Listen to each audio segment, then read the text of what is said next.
سلامونه احترامات. امید ده چې تاسو ټول به روغ او جوړ یاست او ژوند مو ښه روان وي.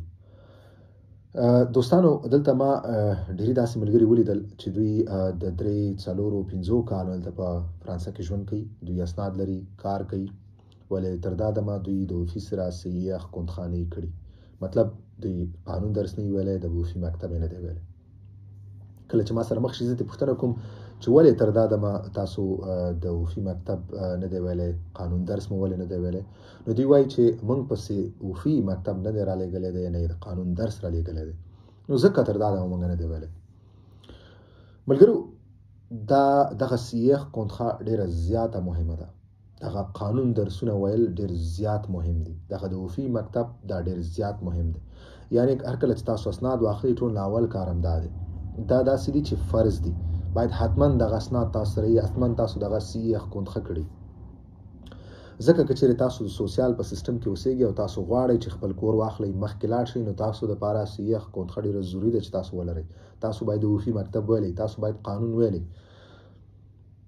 که نن سبا دلته لکه څرنګه چې تاسو دغه نوي قانون کې تغییرات راغلي، تاسو ته معلومات شته دی، اوس چې ته اسناد بدلې، نوی کاغذ سجوغ بل کاغذ سجوغ اخلي، ته باید تاسو یې کونتخه کړي، دا هغه د اوفي سره د قانون درسونه ویلي، د اوفي مکتب ته ویلي، ډېر زیات ضروري دي.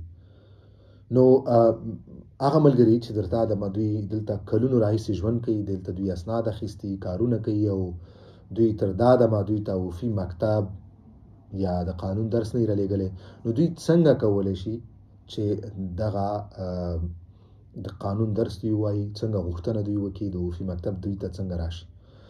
نو دوی دې داسې وکړي چې دوی دې خپل سوسیال ته ورشي. که څوک کوم ملګري سوسیال نه لري، دلته د سوسیالانو مختلف دفاتر دي، تاسو هغه دفترونو ته تللی شئ او د سوسیال نه غوښتنه کولی شئ چې هغه تاسو ته یو خط ولیکي.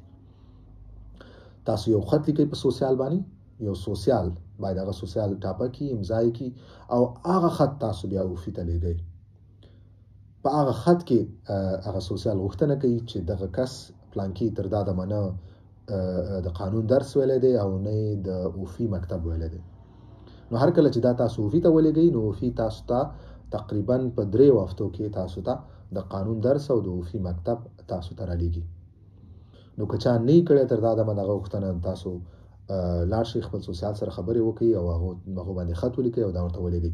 که کوم ملګری سوسیال نه لري، نو تاسو کولی شئ دلته چې کوم د سوسیالانو دفترونه دي هغې ته لاړ شئ او تاسو په سوسیال باندې هغه خط ولیکئ او اوفي ته یې ولیږئ. دا ډېر زیات مهم دی. یو ځلې زه بیا تاسو دا خبره کوم چې دا ډېر زیات مهم دی. تاسو په سوسیالي کور کې د دې غټ زیات رول دی. تاسو که چېرې خپل اسناد نوي کوئ، مثال تاسو بل کاغذ سجو اخلئ، نو دغه اسنادو تاسو ته ډېر زیات ضرورت دی. هر څومره زر چې کېږي تاسو د قانون درس ووایئ او د اوفي مکتب واخلئ. مننه ملګرو، ویډیو همدومره وه. که کوم ملګری پوښتنه لري، تاسو خپله پوښتنه دلته په یوټیوب چینل باندې کمنټ کولی شئ. انشاءالله زه به په خپل وخت تاسو د پوښتنو تاسو ته جواب درکوم په مخامخ.